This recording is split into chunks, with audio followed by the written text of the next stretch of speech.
Қазақ поэзиясының абызы Әбділда Тәжібаев ағамыз. Сол Әбділда аға, мысалы, бұна ұлылығын айтсаңызшы, өзінен кейінгілер мықты шығатын болса, соның мойындады. Мысалы, анау Нарынғолдан келген алғаш өлеңдерін оқыды да Мұқағали Мақатаевқа өзіңнен гөрі қуатты, өзіңнен гөрі қызулау ақынның қазақ поэзиясына келгенде қалай қуанбайсың деп алғы сөз жазды. Өзіңнен де қуатты деді. Оны екінің бірі қия бермейді сәке. Екіншіден, Жұмекен біздің енді ашылатын алтын сандығымыз деді. Қараңызшы.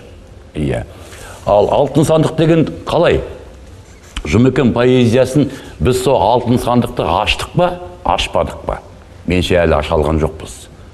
Мысалы, оған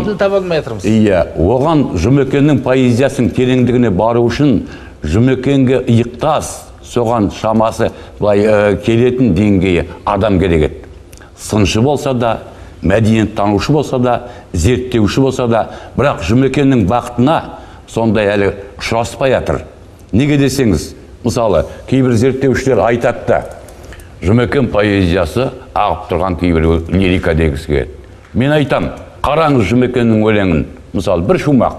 Көктемде көктеп жазғырап, жапырақ атын ақтадың, құлағынан басқа құны жоқ, о менің ақмақтарым дейді. Осының қайсы табиғат лирикасы? Мұна соңғы екі тармағы мүмкін біз сияқтыларға айтып тұрған болар. Құлағынан басқа құны жоқ дейді. Ал Жұмекен, мысалы, Жұмекеннің қазақ поэзиясында өзінің философиясымен, өзінің қоңыр мұңыменен қадаушың болып қалса, мысалы, өлеңінде де айтады. Қасиетіңді сезген менен қадаушың, қасіретіңді біле алмадық, жалғыздық дейді. Жалғыздықтың қасиетімен қоса, қасіретінің қандай болатынын ұқтырады бізге.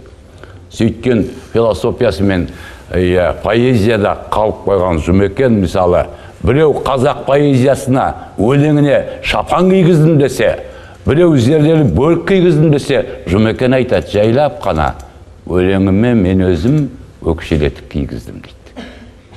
Бір дәрежесіне көтеріп тастадым деген сөз.